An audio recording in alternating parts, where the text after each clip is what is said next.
Okay. So today is at Airport Advisory Commission, July 21st, and I will do roll call if that is okay. Please do. Brendan O'Mara is absent.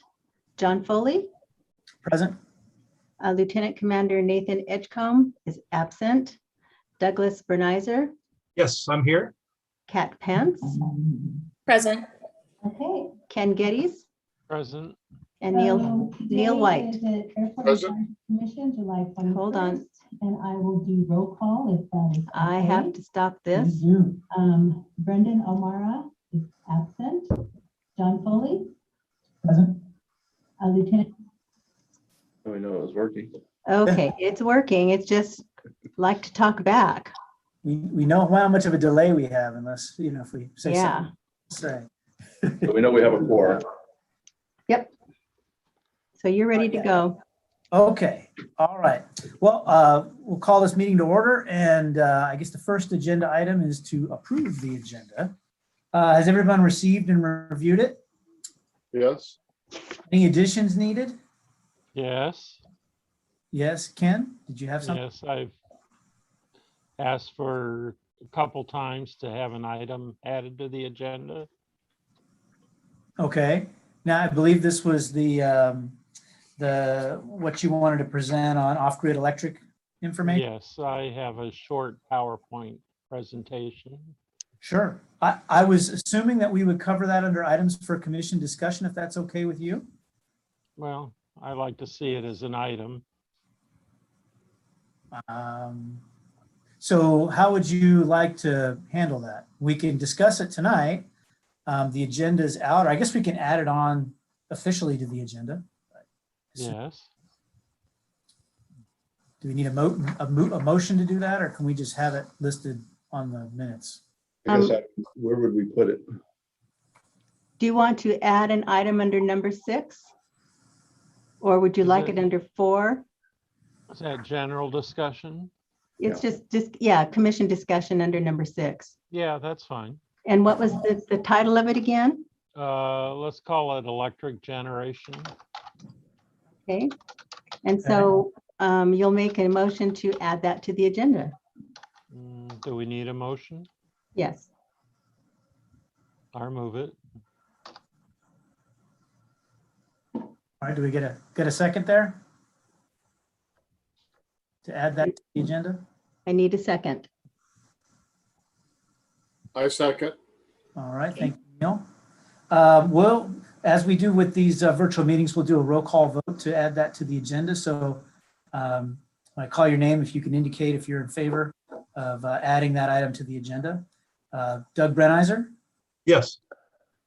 Ken Geddes, Yes. Kat Pence, Yes. Neil White, Yes. and John Foley says yes. So we'll just add that to the agenda. Very good.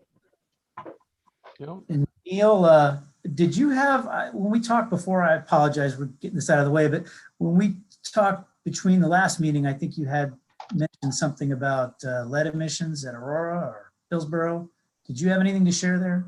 There was a report done for the lead emissions at the Aurora Airport, but I just wanted to make it aware that the report has been done. I don't have anything to add about it. Okay. Well, we can touch on that during after Ken's thing, and just you can point us to that information. All right. So with that update to the agenda, could we? Well, I guess we've already approved the agenda as amended, right? Correct. All right. So then the next agenda item is approval of minutes. And has everyone received and reviewed the minutes from the April 21st meeting? Yes. Yes. All right. Are there any corrections needed to the minutes? No. Okay, I had one observation, and I don't know if we need to correct it or not, but I noted that the agenda or the minutes from the last meeting, we talked about some email comments that were submitted by Brent, and it mentions an attachment, and there was no. Right. The attachment is online with the minutes. I didn't attach it to the packet, but it has been online ever since the last meeting. Okay, So perfect. It is there. All right, so I don't think we need to change anything there. So with that said, could I get a motion to approve the minutes? So motion. All right, can I get a second? Second, All right, we'll do a roll call vote. Doug Brenizer, Yes. Brendan, oh, hold on, Ken Geddes, yes. Kat Pence, Yes. Neil White, Yes, and John Foley votes yes. All right, with the minutes approved, our next item are the reports. And I guess, John, you were going to cover the Tower Chief report and your report? Do you want- That's correct, Mr. Chairman. Thank you. Yep, Rob was not able to make the meeting tonight. They are down 2 controllers now, so the remaining 3 are working a significant amount of overtime. But Rob did share with me some comments that he wanted me to share with the commission. The April through June traffic count was 12,754 operations. So April, May, June. Oh, That's a pretty stout number. I actually added to that year to date through June 30th, so halfway through the year, we've had a total of 21,041 operations, which is the highest 6-month total in over a decade. So we're on pace to have well over 40,000 operations for the year. His busiest day was 300 operations. He did note there were 4 mandatory occurrence reports that happened in the last quarter. On May 12th, he had a helicopter land on taxiway Bravo without clearance. Just a reminder, mandatory occurrence reports are events that happen that the air traffic control tower is mandated to report these to the FAA for investigation. Had a helicopter land taxiway Bravo without clearance. On June 15th, they had a helicopter on finals runway 31, which reported a UAS, unmanned aerial system, I guess UAS, 2 miles southeast of runway 13.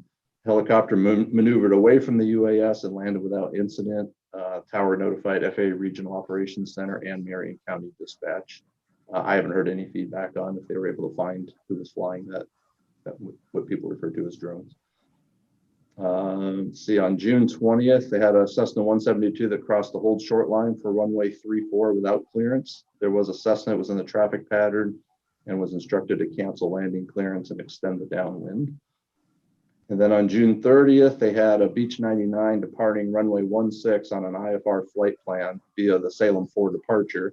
That aircraft was instructed to turn left heading 340 and climb and maintain 090. The Beech 99 departed runway 16, but turned right heading to 340 instead of left. And the Salem 4 departure off of runway 16 only allows for left turns. So Seattle Center and Salem Air Traffic Control both filed mandatory occurrence reports for that deviation.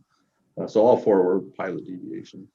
They reported no in-flight equipment malfunctions, no accidents or incidents, no environmental issues, no equipment malfunction.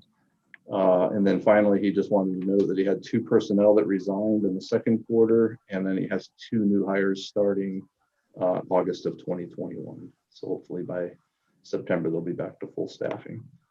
That was all the information that he provided me for the air traffic manager report. If there's any questions, I can take note, get back to Rob and respond if anybody has any questions.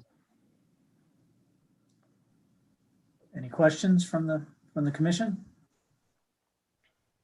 All right, did you have a manager report as well, John? Or I do. So yes, thank you, Mr. Chairman. I've got just 2 items. So I didn't submit my written report as I typically do in the packet that was emailed out. I only have 2, what I thought were going to be 2 short reports, but one actually we thought it was interesting enough that I actually turned it into a small little PowerPoint presentation.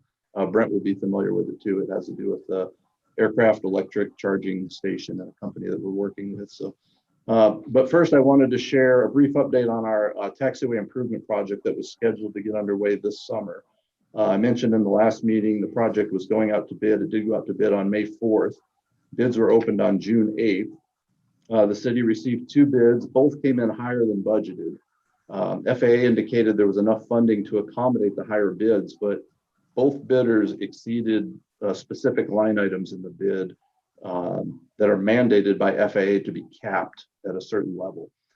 So the city had to reject both of those bids for being non-responsive.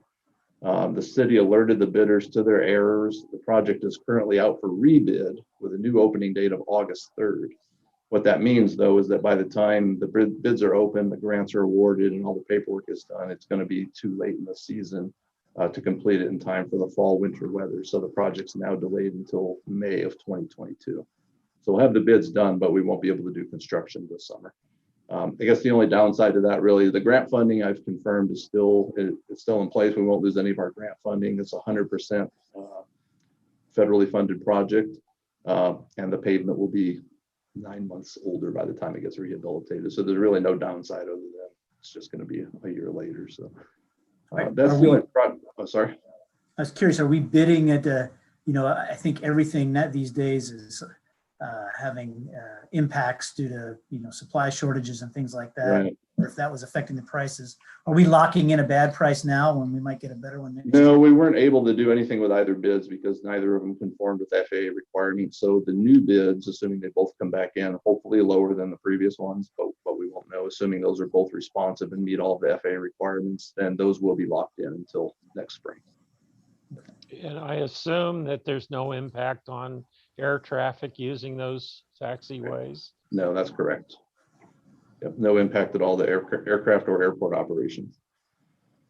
Just another question, and this maybe, I don't know if I want to belabor it, but is there any way to, when the city saw the bid or you saw the bid, did we know that those things were going to hit those limits? Is there an education thing you could do with the bidders on that? Well, the interesting thing is it's noted in the bid packet, which is a very, very thick document. If you've ever seen a bid document, it's got a lot of information there. It's noted in there as a line item that there are certain line items that the FAA caps. So that way contractors can't load up a certain line item like mobilization or traffic control and try and put all their profit in those line items. So the FAA caps those. It's noted in the bid document, but either both bidders missed that or they just refused to acknowledge it. So they were alerted to that error and reminded that in the document there are specific line items that they can't exceed. So it could be potentially neither of them will respond to the second bid. It could be that they'll respond and they'll raise other prices. Hopefully we'll get lower bids than we got before. It's a terrible time to be out to bid for any project because project costs have gone through the roof. There's supply chain shortages and things like that. So originally we wanted to wait until the fall or even winter months to rebid to see if the supply chain things worked out and if costs of construction had come down. But if we did that, we would have been putting our grants at risk. The FAA wants to get these grants written and out the door before the end of the federal fiscal year on September 30th. So they strongly encouraged us to go out to bid now and get that done before the end of the fiscal year. So that's the schedule that we're in. All right, thank you. Hope that answered your question. The second thing I wanted to share, and I'm just going to go ahead and do a quick PowerPoint if you'll indulge me. Spend a little bit of time putting together. There's some really interesting information here that I want to share. So I'm going to try and do this screen share thing here. It won't take but a few minutes, but While you're looking for that, has anyone heard from Brandon? I don't recall the last time he's made a meeting. Well, he did say he wasn't going to be able to make this one. I did hear from him, and he just advised that he wasn't going to be able to make it. That was the only communication I've had with him. I So believe he's he was alive and well. And Yeah, absolutely. at the last meeting. If you go to the Oregon pilots, you'll find lots of pictures of him out flying. So I know he's okay. Just well, at least able to fly. he had some conflict with his schedule, I think. Okay, if I did this correctly, I should be sharing a screen that just says beta flight recharged on it. Yeah. I can see it. Everyone can see that? Great. Okay. I'm going to move some things around on my 3 screens here. So the airport's in discussions with a company called Beta Technologies, which is an electric aircraft manufacturer based in Burlington, Vermont. And they're developing electric VTOL, vertical takeoff and landing, urban air mobility and cargo aircraft. And we're talking to them about installing a rapid charging location at the Salem Airport. So I thought, just to give you a little bit of background on the company and kind of what they're doing and how we fit into that picture, I wanted to share a few slides with you. This is a picture of their, what they call their Alea 250C aircraft. It's a 5-passenger, 1-pilot, short-haul urban air mobility, UAM, aircraft, which has a range of about 200 to 250 miles and a cargo configuration that can carry about 1,400 pounds of cargo. I think this picture here is, I believe they told me, is a flight testing aircraft. So the lift rotors, those 4 lift rotors are removed so that only forward flight is available in this picture. There's one with the rotors attached. So it's the top view of the aircraft with lift rotors installed, which provides for the vertical takeoff and landing. And then of course it has forward flight as well. They're on the verge of gaining their FAA certification of these aircraft. So they're moving pretty quickly through their development and flight testing. A couple other pictures. This is a front view of the aircraft. It can be mounted with skids, which is what's shown here, similar to a helicopter, or it can be modified with landing gear to allow for a standard aircraft taxi, so that if they're in a location where they don't have the ability to do vertical takeoff and landing, they can still taxi in. That's what this picture here shows. So it's a modified landing gear configuration, which essentially acts like a skid on wheels for forward ground taxi to and from locations that VTOL isn't an option, which would probably be the case here. I'll explain why in a little bit. Interestingly, and I'm going to read this right off of their website because I thought this was fascinating. This is from their, this is a news story in April 2021. UPS, together with its UPS Flight Forward subsidiary, plans to purchase electric VTOL aircraft from Beta Technologies to augment its air service for select small and mid-sized markets. Excuse me. These aircraft will take off and land on property at UPS facilities in a whisper quiet fashion, reducing time in transit, vehicle emissions, and operating costs. The Beta aircraft's 1,400-pound capacity is ideally suited to more quickly and sustainably transport time-sensitive deliveries that would otherwise fly on small fixed-wing aircraft. UPS's use of the aircraft will benefit entities such as healthcare providers, thousands of small and medium-sized businesses, and other companies in smaller communities. With a 250-mile range and cruising speed of up to 170 miles per hour, UPS will be able to plan a series of short routes or one long route on a single charge to meet its customers' needs. UPS has also reserved Beta's recharging station for a seamless and fully integrated electric aviation system.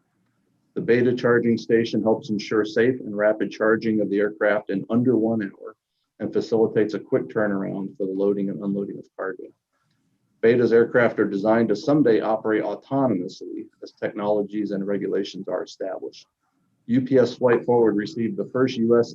Federal Aviation Administration Part 135 standard air carrier certification to operate a drone airline and is operating daily revenue generating flights with drones. The FAA certification also enables UPS Flight Forward to fly payloads of up to 7,500 pounds, either with an operator or autonomously. The first 10 aircraft of Beta's aircraft are scheduled for a 2024 delivery, and UPS plans to purchase up to 150 of these aircraft. So this technology is moving quickly, and obviously they've got some big players in the market. Similarly, this was published in April 2021 as well. Blade Urban Air Mobility, known as Blade, announced an agreement through which Blade will secure up to 20 Beta electrical VTOL aircraft, becoming the company's first passenger service aircraft. Blade currently flies passengers in and out of congested urban areas via traditional rotorcraft and is transitioning towards quieter zero emissions aircraft. They're scheduled for delivery is also in 2024. Excuse me. With such a short range, it's essential that Beta builds out a nationwide network of rapid charging stations. This map, which has since been updated, but I don't have a copy of the update to share with you, shows their East Coast build-out plan. The green dots are current operational locations. The purple dots are locations under construction, and the gray dots are in the planning stages. This map's been recently updated to include a California loop, as well as a number of stations at airports in Oregon and Washington to provide Pacific Northwest operational coverage. Again, I don't have that map, but it shows a loop that basically goes from Spokane around down through Oregon and back up to Spokane. Should Salem be able to accommodate a charging station location, it will likely be the first of its kind in the Pacific Northwest. So we're pretty excited about that possibility. This is a picture of their standalone ground-based charging station. And it operates with a credit card, much like a self-serve fuel facility. So you just bring your airplane up, you plug it in, you run your card, and it charges you accordingly for the power. Estimated charging time for their aircraft is 50 to 60 minutes. And they expect to be able to serve all electric aircraft types, not only their own aircraft, as most will have standard servicing ports. And for those manufacturers that are developing aircraft without a similar port, they're developing adapters to be able to serve all electric aircraft. One thing they shared with me is that they've learned a lot from the automotive industry about how not to build automobiles with their own specific chargers, because then you can't use them nationwide. So they're putting a lot of thought into this. This is an example of an elevated landing charging pad. And down below are offices, pilot lounge, pilot nap rooms, a kitchen, and other amenities to provide pilots a place to rest and prepare for their next flight without having to use existing FBO facilities, if, since they're not purchasing fuel or using their business. It also provides passengers a convenient place to meet and greet and get ready for a flight. In the next master plan update that we're going to undertake, presumably next year, Salem might consider setting some land aside to accommodate this type of build out. I think a lot of airports now having to start thinking through where they would put these facilities. This is an example of that landing pad for night operations. Kind of a neat picture. And then finally, given the wingspan size of this aircraft, which is about 50 feet, it's about the size of a Pilatus PC-12, as well as other electric aircraft under development. The proposed charging station location, which is just south, I don't know how well you can see this, it's just south of the flight deck restaurant on the inside of the fence. And it would require some ramp modifications to accommodate aircraft of this size, which are in Aircraft Design Group 2. That's what ADG2 means on this map. The rest of our ramp is Aircraft Design Group 1, which are smaller aircraft, Cessnas and Pipers and those types of things. So this diagram is one such concept, which we would provide lead-in lines to up to 3 parking spots here, a designated parking area, much like we do with helo pads. My presumption is there'll be some sort of a green color to identify electric only parking. And then of course we need to provide sufficient wingtip clearance away from existing aircraft tie downs. Excuse me. We also wanted to explore expandability in this location because they're asking for one charging location. But on the chance that this technology advances quickly enough and one spot becomes insufficient, we want to make sure there was some growth opportunity here so we can accommodate at least 3, if not 4, parking spaces. We feel pretty comfortable that that would work in this location with minimal disruption to the existing ramp. We'd take out a few tie downs, move a couple of tie downs, but then we'd have plenty of room to get these airplanes in and out. Beyond this, Salem would likely move all of its electric charging pads to a set-aside location somewhere else on the airport, particularly if there's a desire for those elevated landing pads that I showed in the previous slide. You'll also note here they suggested that since they were going to put in a charging station for aircraft, they would also accommodate a small green dot to put 2 charging locations in at the flight deck parking lot on those last 2 parking spaces. So we could have a couple of automobile charging stations as well as up to 3 aircraft charging stations. So in summary, we're working with Beta, our consultants, PGE for the power requirements, and then eventually the FAA, so that we can seek approval to install aircraft electric charging stations in Salem. My hope, as quickly as this conversation is moving along, is that this would be up and running by the end of 2021, sometime between now and the end of the year. Really? That's quick. Pretty quick, yeah. They're investing millions, tens, probably hundreds of millions of dollars in charging stations across the country. And essentially, this will be at no cost to the airport. All of the line extensions and installation of these facilities would be on their dime.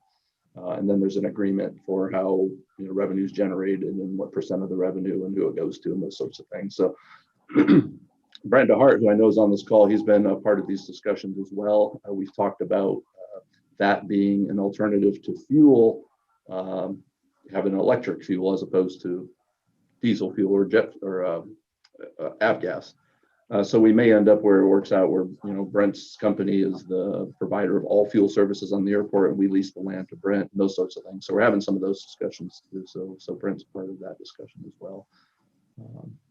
So it's moving pretty quickly and I've got a lot of the information we already need. In fact, I'm on a conference call tomorrow with Burlington, folks at the Burlington Airport where this company is based so that we can talk about some of their lessons learned in dealing with ramp modifications, FAA approvals, fire codes, some of those sorts of things. So we've reached out to a couple different airports that already have these so that we can try not to reinvent the wheels.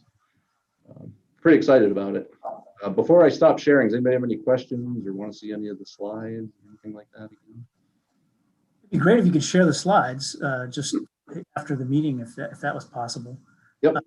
One question I had, I mean, this plan here has them, it appears that they would be taxiing in on those wheels rather than Right. VTOL takeoffs next to the restaurant there. That's correct. Yeah, and these aircraft don't have the ability to power back on their own, so they would have to have a pushback tow, which is where I think the FBO connection comes in really well. And then we're considering, one of the reasons it's still in draft form is we're considering if, let's say all 3 charging pads were used and we had an aircraft waiting, is there a staging area or is there an area to push these aircraft back once they're charged and bring another one up into the, so we're kind of looking at the ramp to see if there's some other tie downs that we might want to lose to have some staging areas for aircraft that are either waiting or that are done charging.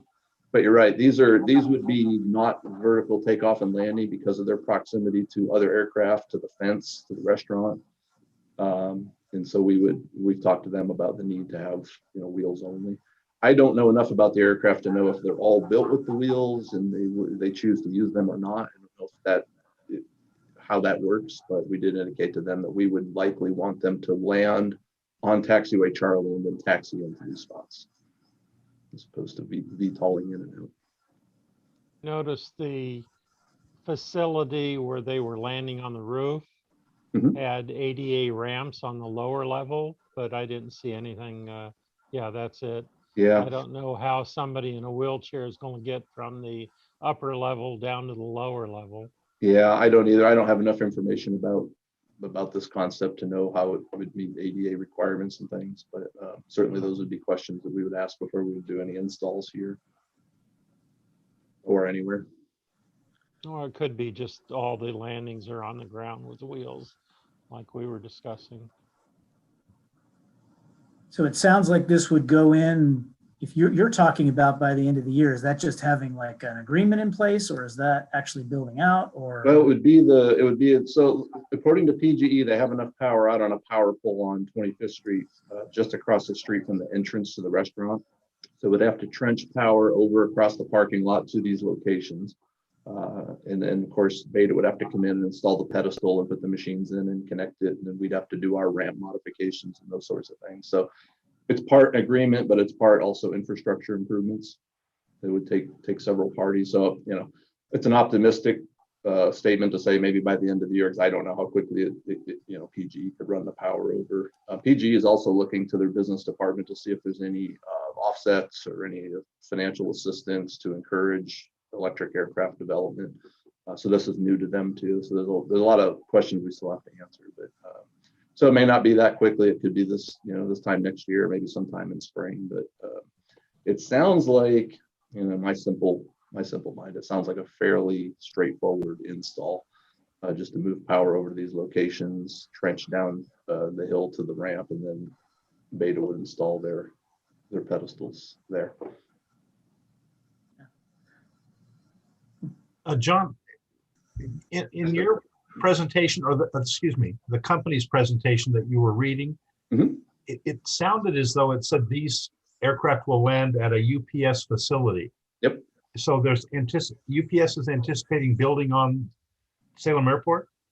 I understood it to be that UPS is planning on building on their own facilities to accommodate these aircraft on their own facilities so they can load and unload cargo at their facilities and then move them out to other locations, whether it be another airport or some other destination. But no, I don't know that they're building out anything on airports specifically. It sounded like, if I go back to the UPS presentation, it said, They would use the aircraft. These aircraft will take off and land on property at UPS facilities in a whisper quiet fashion, reducing time in transit, vehicle emissions, and operating costs. Where then they go out to, I suppose, depends on where the destination needs to be. It could presumably be at an airport like ours. So for instance, we have a Ameriflight that flies in here now for UPS in a fixed wing Beech 99. They unload and load that thing in an hour. FedEx does it in caravans too. And I know the Cessna 208 Caravan has an electric version out test flying right now. So we could potentially have all electric cargo aircraft here before we have any electric passenger flying. Where's the UPS facilities in Salem? They park over on the ramp that's just south of the flight deck restaurant. I don't know that I have it on this slide here. Is there a distribution warehouse in Salem? No, there's UPS doesn't have any sort facilities here or anything. FedEx does just north of the terminal here, but UPS just does they have a drop box, and then they bring all of their trucks in and they just service everything on the ramp when the aircraft arrives. Right. Well, UPS used to have I assume they still do up kind of North Salem area. They do. Yep, you're right. Out in the industrial district, they do. Yeah.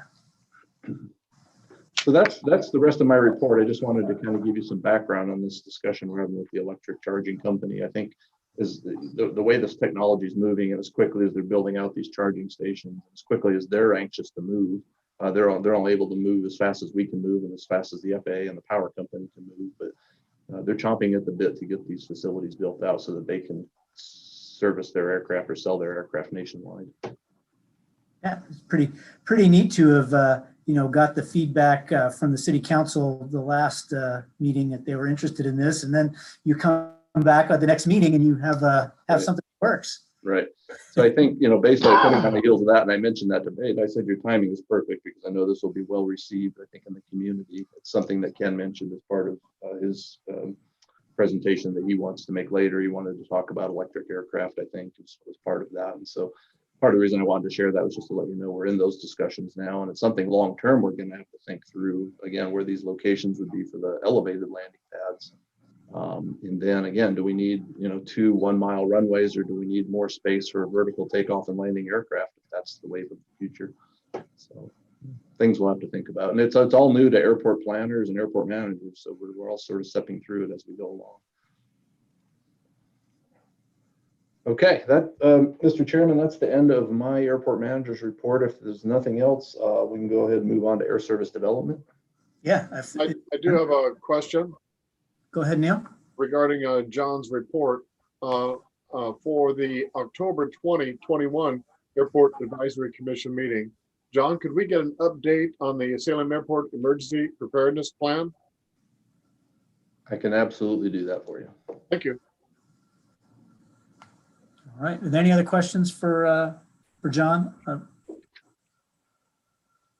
right. If not, Brent, do you want to give us your presentation? We've been looking forward to it. You're on mute, I'm afraid. I don't know if Anita has to. All right. Didn't want to interrupt John's presentation, so silent myself. Yes, I'd be happy to give you a snapshot of where we are today. Obviously, I've been working on this getting close to 3 years, so I could talk all night, but I'll give you a snapshot of where we are today and just take whatever questions you guys want filled in on. Sound good? That'd be great. And John, if it's convenient or possible, I've got a few slides from our airport or airline presentations I could share if I have permission. Yeah, I believe you'd be able to share your screen too. Oh, there you go. Did it work? Super, there you are. It's up there. All right, so don't want to distract you with that too much, but I do want to show you a few of the things we're showing airlines. Right now, we just got back from our 4th airline air service development conference, and it can be best described as speed dating. And John's been to one, and you can imagine a room with 100 tables and a bunch of airline representatives and a bunch of airports just like Salem and many who are much larger, trying to gain service or add to the service they have. So we have been speed dating and creating an education for the airlines. Primarily, our target has been to use a regional carrier such as SkyWest to fly with a United, Alaska, American, some major air carriers ticket number. Our stated goal for Fly Salem is a major carrier to a major hub. Okay, so that's what we've promised the business community in terms of we'd be out there seeking to connect one-stop Salem to just about everywhere. So that means if we get San Francisco connections, then it's Salem, San Francisco, Cabo. It's Salem, San Francisco, Orlando. It's Salem, San Francisco, Narita. And that's kind of our goal. And we have both the traffic that's going to go to that destination, be it the Bay Area or the LA Basin or what have you, or Seattle, but also 100 different other places. So that's our stated goal. It's what we're after. We've been talking primarily with SkyWest, United. We've talked a few times to American, Alaska, and some smaller airlines that are a little bit more niche airlines, which would be a nice addition to the type of service we want to get, but certainly it's not in our targets. Most recently, surging to the forefront is an ultra low cost carrier, the ULCCs, they call it in the industry. So think Allegiant Airlines, Spirit Airlines, Frontier Airlines, low cost, no frills. There's one called Breeze Airways, and Breeze has built out, I think, 18 cities, John, in the East Coast, Southeast, as far as Texas, and then up to, I think, Hartford. When we met with them last month, they had already investigated us somewhat. They're looking to fill out a Western route network for their flights, ultra low cost carrier, about 110 seat aircraft to fly people to secondary airports. But there are dots on a map that it seemed like the scheduling crew were tasked serve this market. And we think one of those markets for their build out is Portland. But to serve Portland does not suit their business model to pay PDX prices. And really the only alternative to PDX in this area of the country is Salem. So John has provided them some cost structures that are very favorable for an ultra low cost carrier. They are saying they'd like to do a site visit in early fall as they get through their busy summer months, because they're still launching new cities on their East Coast.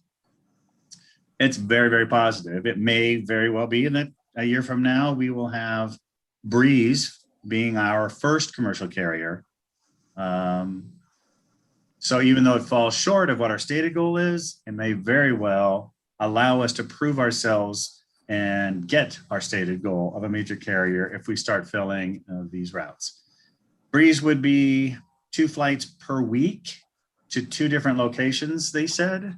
So 4 flights per week total, probably to the LA Basin, and unknown what the other one is, but I would probably guess on a Phoenix, probably something like Phoenix.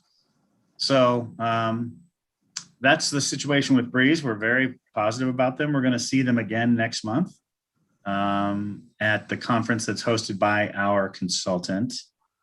The news from Alaska is not great.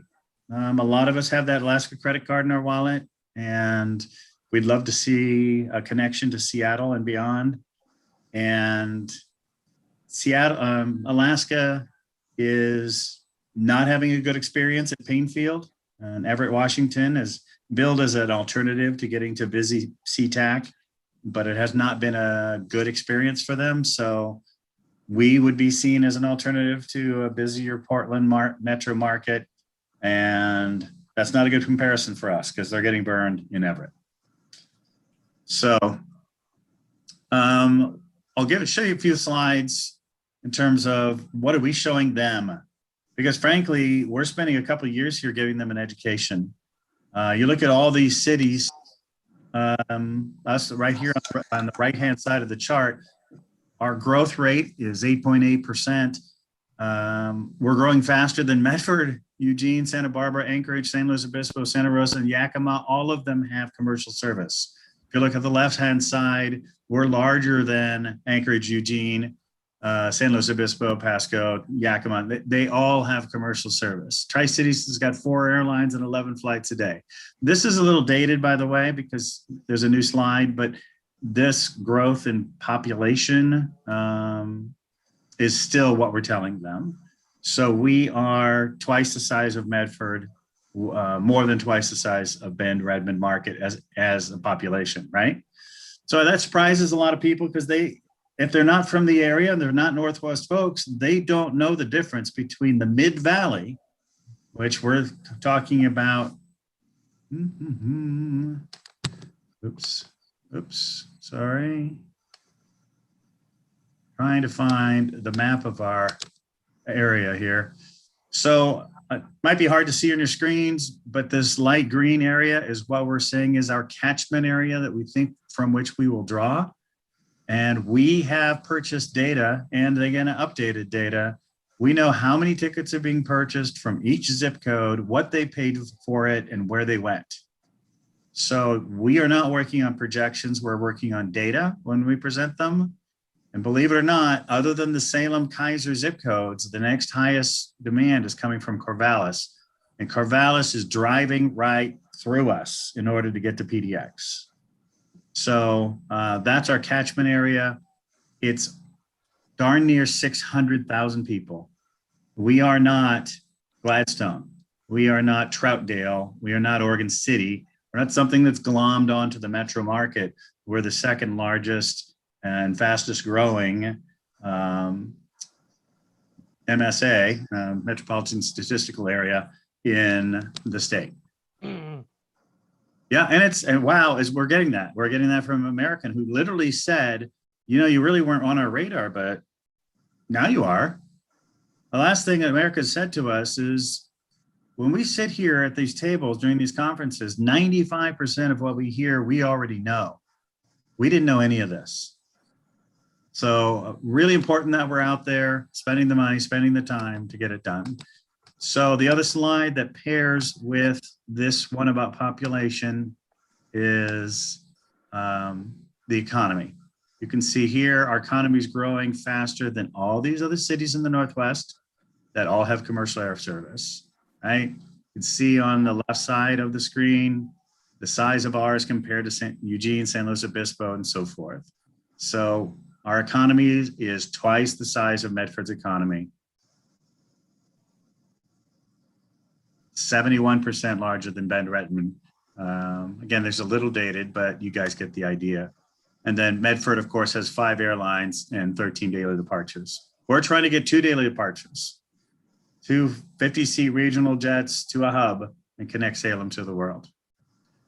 One last thing on presentation for them. This is also a surprise because they have not done this marketing work. Alaska has enormous market share out of PDX. They did not know that they only have 1/4 of the market share in the Mid-Valley. We are a different market. So you can see Southwest has 22% of the flights that are being booked out of our catchment area. United 15, Delta 12, American 12. So what this means to them is there's less brand loyalty and there's opportunity for market share. And again, this is one of the things that we're showing that even the airlines had not really known about our market. And I think it's a surprise to a lot of people that live here, that the 600,000 people and how many tickets are being sold. Enough tickets are being sold that if we had 50-seat regional aircraft and we needed to fill all of them, we could fill 32 flights a day if we took them all. We're not going to get 32 flights a day. We're not going to get everybody. We don't need to get everybody. We need to get approximately 1 out of 10 people who, as of 2019 pre-pandemic, are already flying. So if you'd ask me, I would say our first likely commercial service is going to be Breeze. I would imagine they would announce in the 1st or 2nd quarter next year. I'm being optimistic, but that would be the most likely scenario. If they announce, it may accelerate the interest we already have from Allegiant Airlines. They've shown great interest in us. We're kind of in their wheelhouse because we're secondary market and we like to fly to the sun. So Allegiant likes to fly people to Vegas, Phoenix, Palm Springs, and secondary market, couple flights a week. So the only reason I think we were very, very short on the very, very short list coming into this spring, and they got foiled by PDX, who offered Allegiant 3 years of free operations at PDX, or 2 years, I tell you. So they were like, okay, we'll operate out of PDX at a zero cost environment. Otherwise, I think we may have gotten Allegiant earlier. But it's certainly going to accelerate their look at us if the other low-cost carrier agrees, says we're going to fly here, and we start filling the seats. Okay. Did I say anything or something you wanted to know?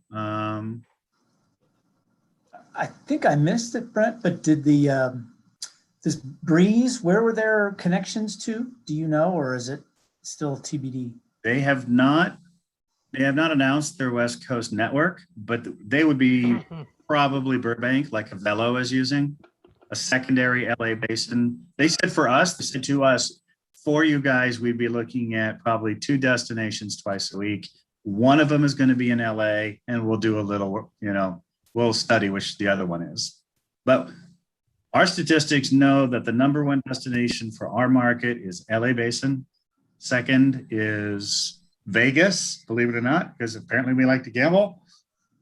Third is the Bay Area, and the fourth is Phoenix. So of the places that they would fly, 3 out of 4 of them are aligned with where our market demand is. Did that answer your question? It did, yes, thank you. I didn't talk much about Fly Salem as an organization or our efforts. I just wanted to give you a snapshot. Of course, we're anchored by by Travel Salem, the Salem Chamber, and SEDCOR in terms of support from those organizations and representing them as we go pitch to airlines. The other piece that a lot of people don't really understand is we need to come to the table with a recruitment package. We need a package that mitigates the risk that they'll take. And trust me, I'm going to these things, and there's 50 to 60 to well over 100 airlines. They all have persuasive stories like we do. And they have a recruitment package. And that we're in the recruiting seat. So we need a couple years of waived fees from the city.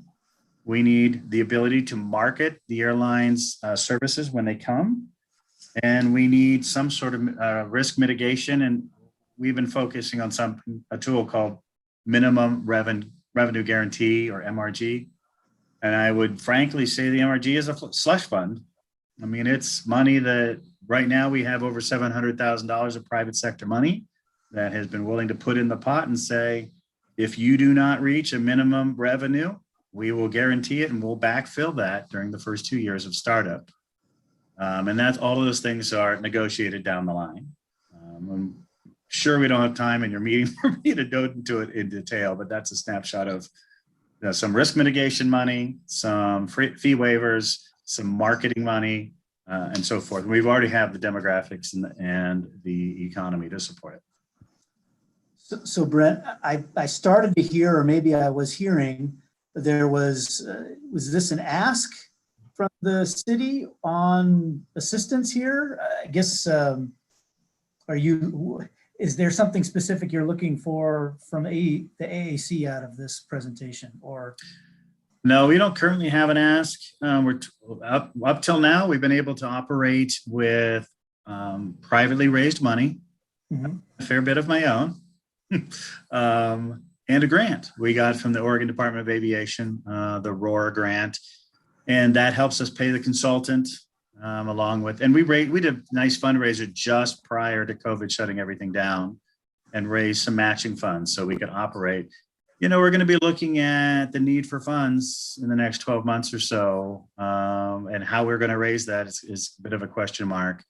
But we just signed a new consulting agreement with the consultant to stretch another couple of years, because frankly, we think he's going to be negotiating the airlines and what our compensation package is, or our commitment packages and so forth. So at this time, we don't really need anything. I know that John is trying to build into his budget that fee waivers or rent waivers or what the airline needs. That would probably have to go to city council. And at that time, you guys, it would be great to have a recommendation that they approve it.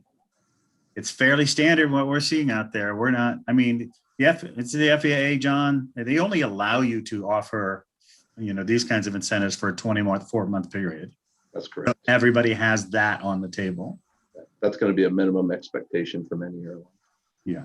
The other piece I've mentioned to the AAC prior is the small community air service development grant that we've applied for now for the second or maybe third year in a row. If we are awarded a SCASB grant, that would also have to go to council for acceptance of that grant. So that would also come through the AAC for a recommendation. So yeah, enough guys. I don't know. We had 7 out of 9 votes to apply for the grant. I'd like to think we'll have 7 out of 9 to accept the grant. Should we get it? We should know by Labor Day. And that money goes into the minimum revenue guarantee. And that helps us talk, okay, now we're fully funded with our minimum revenue guarantee. And it's a different situation with the airlines, because then we'll have, $1.5 million of minimum revenue guarantee. And that's a good package. It's not as good as some. I mean, Rochester, Minnesota came with like $3 million to 2 different airlines and just raised a ton of money to guarantee their flights. And they launched new service in the middle of the pandemic. It's crazy. Was there any questions for Brent from the commission? Well, I should ask, did you finish your presentation? There's so many things I could tell you. I think timeline wise, the best case scenario is an announcement in the second quarter next year. Our goal, kind of in it for the long haul. And I guess it would help if you understood some of our hurdles. I feel like we're trying to jump through a train window that's open because we're fighting for resources. We're convincing an airline that if they put the resources in Salem, they'll make more money than if they put it somewhere else, right? So we've got a really great presentation and value proposition. But if they can make more money by adding 1 more flight from Yakima to Salt Lake City, that's what they're going to do. Because it's less risk. They already have infrastructure there. And so we have to convince them you'll make more money here long term. And then they have to have an aircraft and pilots. And pilots, for those of you, Kat, who might want to be a pilot as a career, just teasing her a little bit.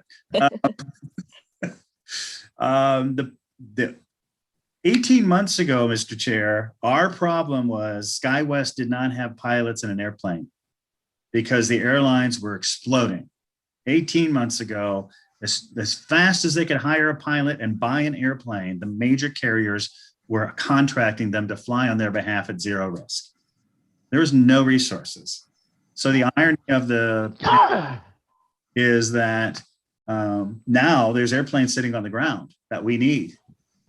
But we need to get this service before the airline industry becomes red hot again, which for vacation travelers, it's already pretty hot. For vacational travelers, it's over 80% of pre-pandemic levels, of 2019 levels. And some for the ultra low cost carriers, some of them are bigger than they were pre-pandemic already. So we need to get our SCASD grant, get our service launched before things are so red hot, they'll go, there's no pilots, there's no planes. So it's a tough timing situation. And we believe we 100% believe it's going to be successful, but we have to find the period of time where all the stars align. And then we got to jump in and we have to support it as a community, as a region. And once we get it, I think we'll never lose it. Honestly, I mean, the numbers are the numbers, and Portland is getting harder and harder to drive through. And just, you look at how far away we are from PDX. I mean, the size and the capacity of the airport, we have so many things going for us.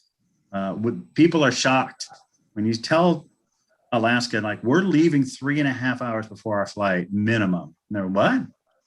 They had no idea. They think we're right next to PDX. And I'm like, yeah, we're tired of having another night away from home because we're spending the night in PDX and loss of productivity for the business traveler and all these other things. So anyway, education, hey, we're making headway. People know who we are now and they're aware of the market. Now we have to line up all of those things and jump through that window. All right. Well, thank you, Brent. Do we have any questions from the commission for Brent? All right. If not, I think we can move on to the next part of the agenda, which is action items. And we did not have any action items on the agenda. Thank you, Mr. Chair. Thank you, John, for the opportunity. Oh, sorry, Brent. Brent. Thank you. Very Much much. better presentation than I. That was a great presentation. Thank you. Thank you. Talk soon. All right. So item 6, items for commission discussion. I think, Ken, this is where you had something for us. Are you ready to present? Uh-oh, you're on mute.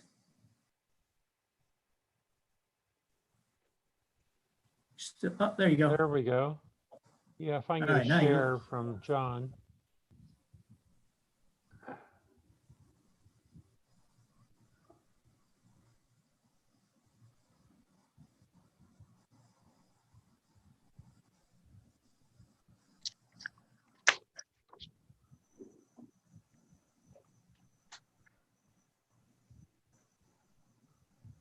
Is someone working to get Ken ability to share? He has ability. He's okay. Okay. Brent was able to do it. Ken should be able to do it.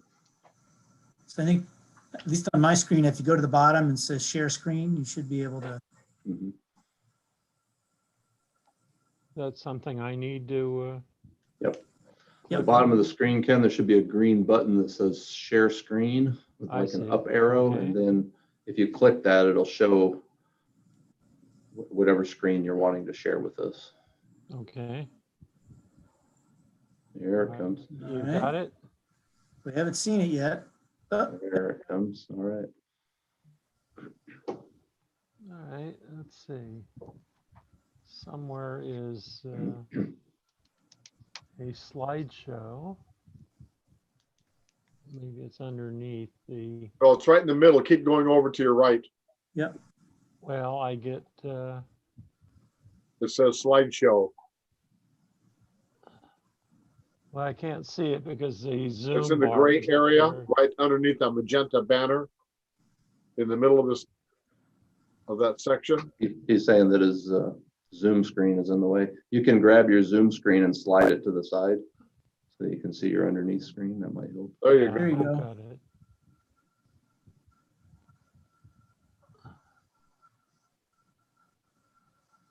All right, Perfect. you should see some pretty flowers. We do. Okay, well, more or less. Tulip flower wind turbines is kind of the focus of this part. Let me move that out of the way. And it's all through the topic of getting off the grid, meaning out of Portland Electric supplying power directly.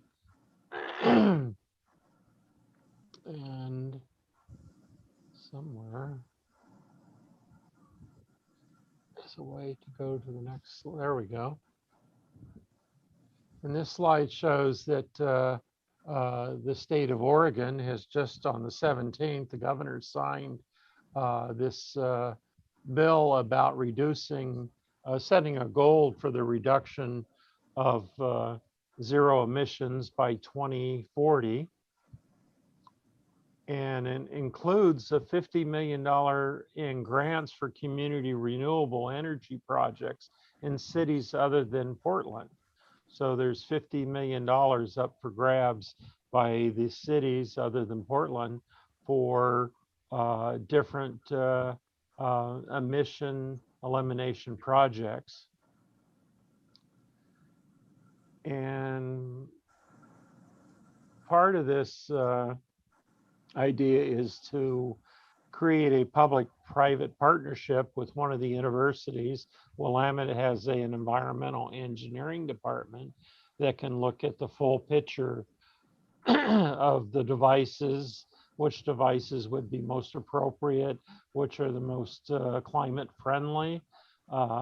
Sometimes you build these off-grid devices, solar panels and wind generators that require extra building using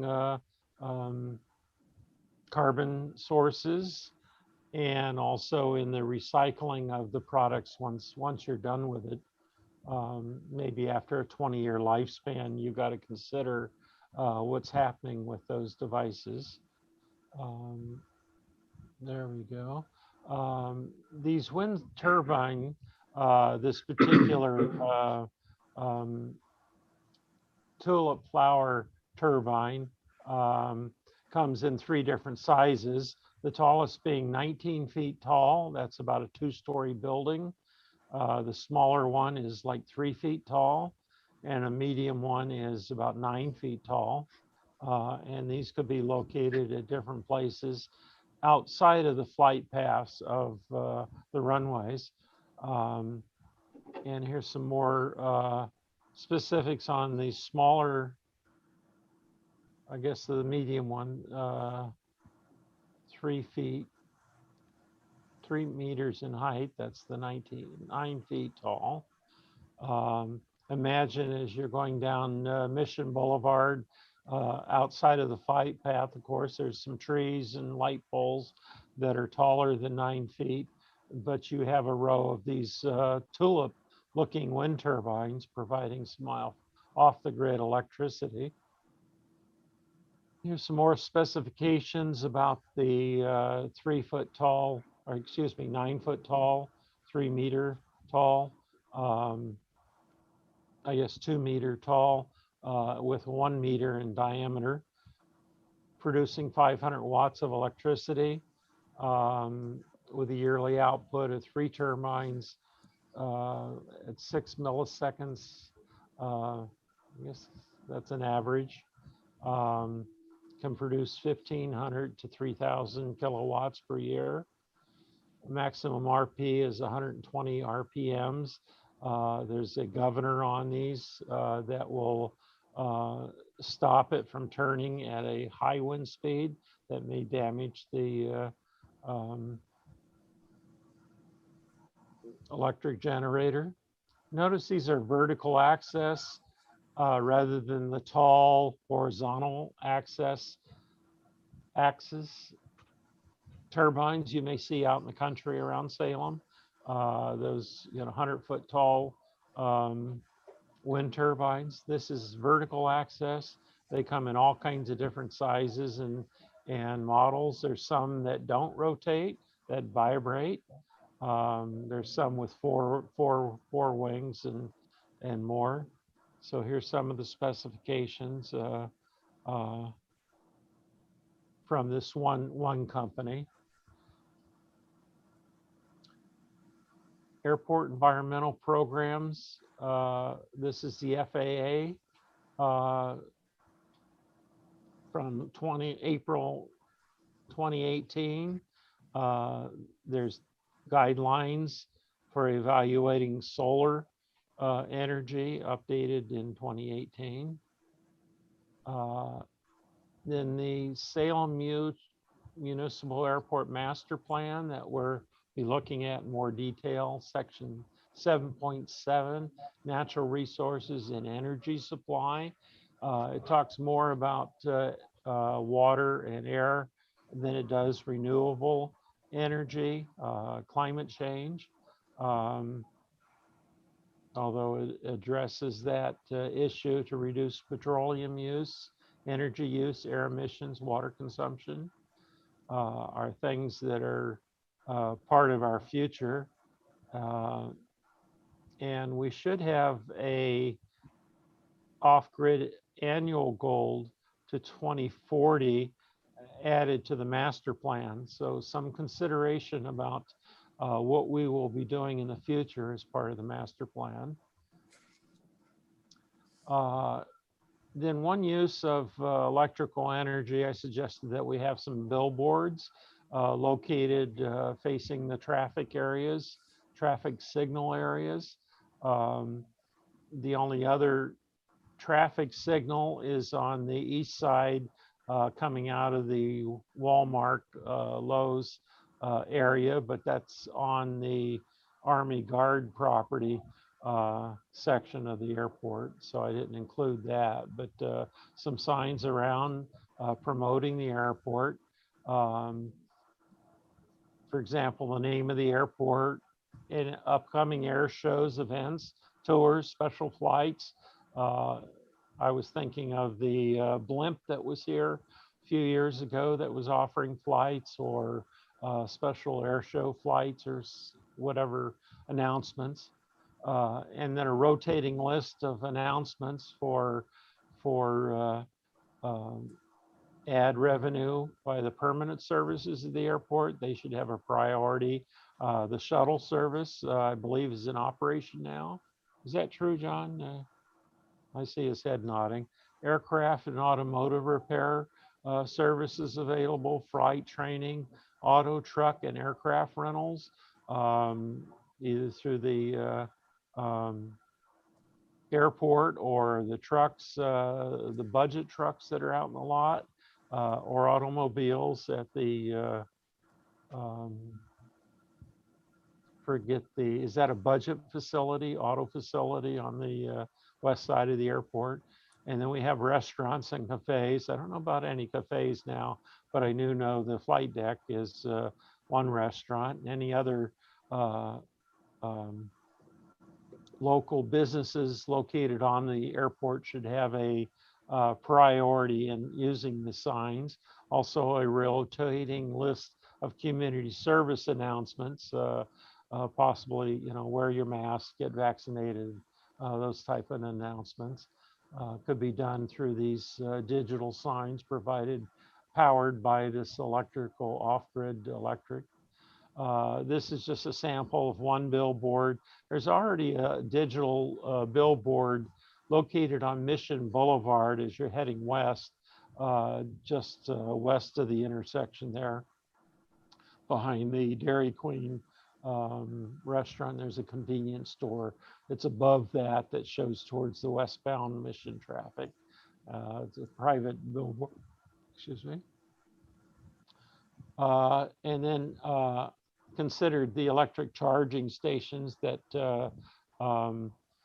John was talking about.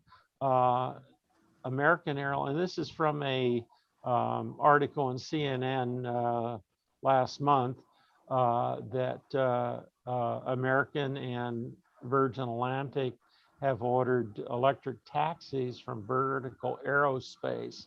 So another source of airlines that will be vertical lift. American Airlines has agreed to pre-order up to 250 electric taxis, an option for another 100. A Dublin-based aircraft leasing company, Avalon, has pre-orders and options for 500 aircraft, and Virgin Atlantic has pre-ordered options up to 150 aircraft.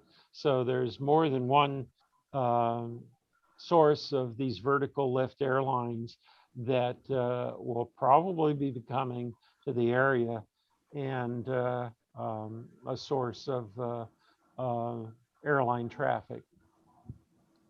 This is a picture of some vehicle charging stations.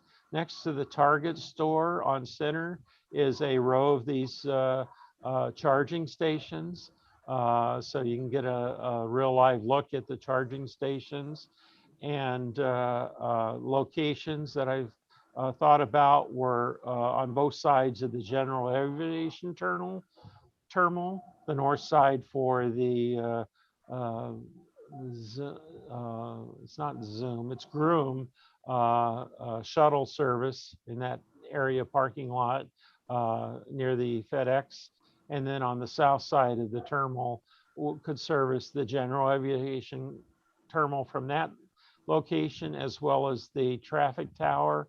And there's also another city or no, a state office building south of the terminal that could use this. And then the south side of the flight deck, which is where they were talking, John was talking about as one location.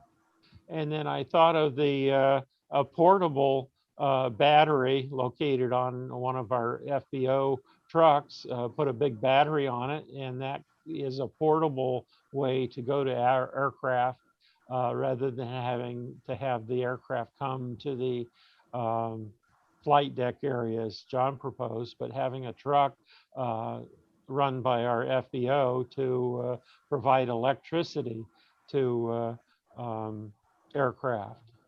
So that was another idea I had. And that's it. So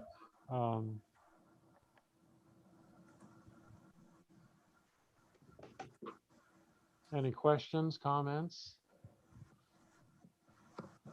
I guess one observation, or maybe it's a question for you and John. I think with this type of, I mean, this is a fairly large topic, I guess, obviously.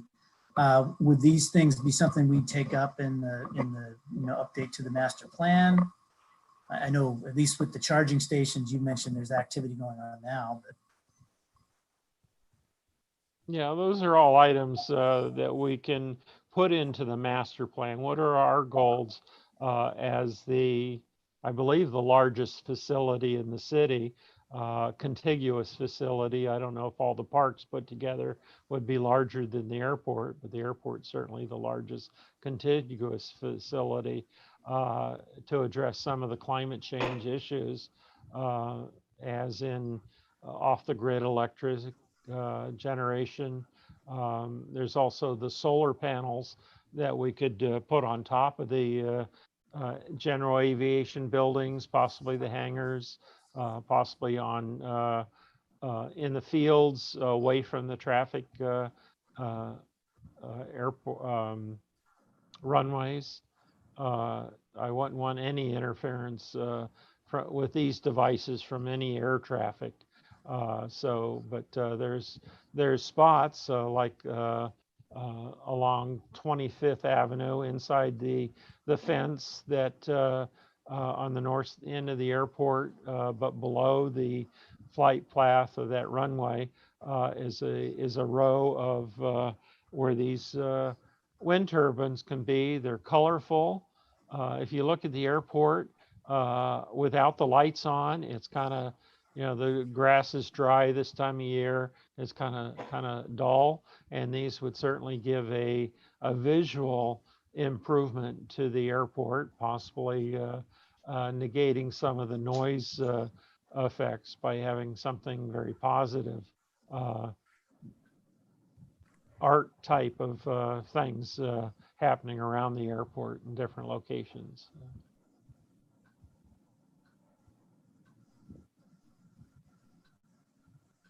Any other questions for Ken? I just have a question, Ken, on why it's necessarily called off-grid. Why wouldn't the traditional power suppliers be adopting this sort of generation? Wouldn't they be amenable, and wouldn't they already have distribution ability? Yeah, they have the ability to distribute power, and they have their own mandates to reduce power. But as a facility, we could also look at the climate and the climate changes and take action on our own. And there's that $20 million grant proposal that could pay for some of these projects. So this is just a list of ideas that I thought I would present, and for discussion and inclusion in the master plan. So going into the future, we can establish a goal for our own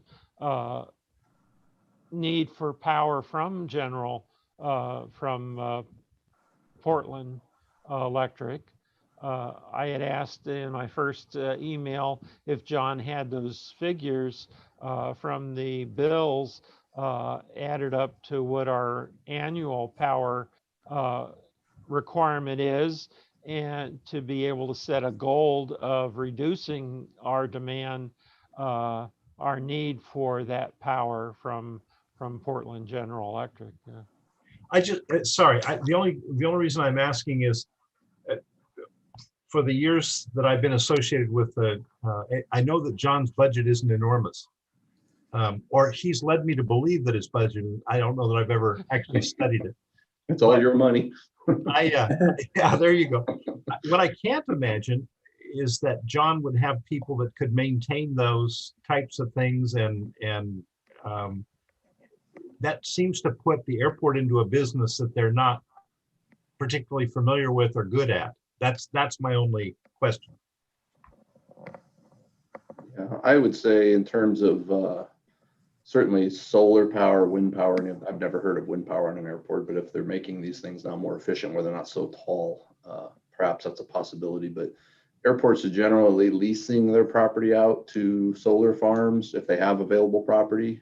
So they're typically privately owned, and then they get the, maybe they either reduce the lease or it's a lease-free property, but then they get the benefit of the solar power to help power the airport. But typically, you're right, Doug. I couldn't imagine any of that being an airport function, but it certainly could be, whether it's the public utility or a private company that would lease space or land from us, and that we would work out an agreement where it was a win-win for both. We got to reduce our emissions, and they got to use some of our property for green energy. Got it. Yep. We've actually been approached in the past about some acreage for solar farms. They need a lot of space.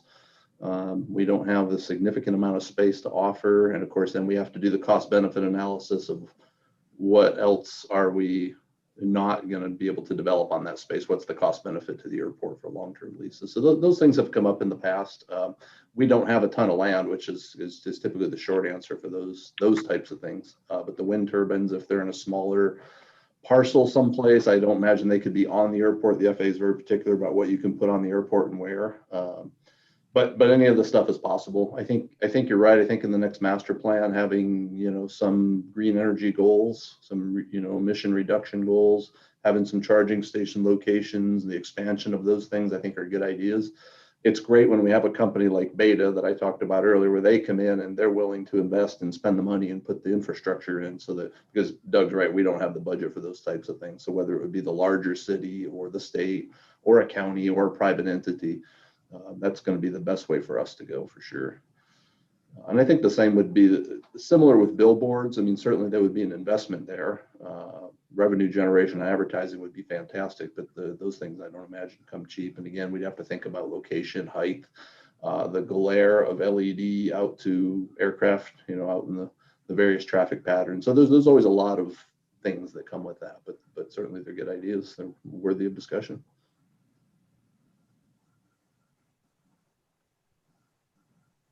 All right, any other questions? Well, thank you, Ken, for your presentation. I appreciate it. Ken, there's a button on your screen too, probably that's a red button that says stop screen sharing. Okay, Oh, yeah. okay. That'll pull your screen down and put us back into the, there we go. There, the I can 3D see button. Kat Oh, now. okay. I was wondering if she dropped off. That's the couldn't- first time I've done a share. like Nah. That's great. Good job. All right. Let's see, was there any other items for us to discuss this evening under agenda item 6, items for commission discussion? All right, if not, Okay, I'm sorry. I thought Neil had something earlier in the meeting he was going to discuss, or were you just making us aware of the Hillsborough emissions report? Is that? Yes, I did email John Pascal and John Foley that study. It's in your inbox now, but I think the bottom line, there is 3 lines to really kind of encapsulate that entire study. And I'll just read it directly to you. And this was a study done by the DEQ in 2014. And it says, the most recent monitoring data published by the DEQ for Hillsborough Field, located 1/4 mile from from HIO, Hillsborough Airport, show the 2013 annual average lead concentration was 0.0030 UG/M3, which is 50 times below the National Ambient Air Quality Standard and the ABC. And that was 50 times below the national standard. And if we look at Hillsborough, according to the AirNav data that I took just 10 minutes ago, Hillsborough Airport is running 695 operations per day. Salem is running 109 operations per day. So we are having 6 times less traffic. So we would be significantly less than 50 times below the National Ambient Air Quality Standard for lead emissions. But like I said, the full report is in your inbox, John and John. So where we go from here, I just provided some data that I had ready for a congressional testimony a couple years ago. All right. Thank you for that. Yeah, it's good to get some additional perspective on just how much lead is getting out there from general aviation. Well, anyway, any other questions for Neil on that? No. All right, if not, we can move on to the agenda item 7, which is the chair's report. And I don't have anything to add to what we've discussed this evening. So if there's nothing else, I think we can adjourn for this meeting. All right, and Mr. Chairman, if I may, you and I talked before everybody else got on. My assumption is that in the October meeting, we'll be back to in-person meetings, but that's still to be determined. The city's trying to work through how it's going to handle its boards and commissions, whether they're going to stay all virtual or whether they're going to go all back to in-person. We've kind of ruled out a hybrid option because it's too complicated. There's too many meetings in too many different locations that don't have the infrastructure to accommodate in-person and virtual all at the same time. So more to come on that. My assumption is we'll all be meeting in person in October, but we'll see how COVID progresses and how the city progresses. So Are we going to have that at your house with a barbecue, John? that's possible. Anything's possible. Wear your mask. I did have one question. I guess there was some stuff. We had a couple presentations. Is that any of that stuff can be distributed or posted on the website as part of the materials for the meeting, or? I can add them to the minutes as attachments if you send them to me. Okay. I don't know, Ken, if you wanted to forward that stuff on to Anita. Yeah, I'll give it a try. Okay. Very You good. want that lead study? Or John does have it. Yeah. John has it in his presentation as Pascal well. has it now in your inbox. Okay, Let us know what you need, Anita, and we'll get it to you for the Very good. between now and October. All right. Some good seeing you all again, even if it is Yeah. virtual. All right.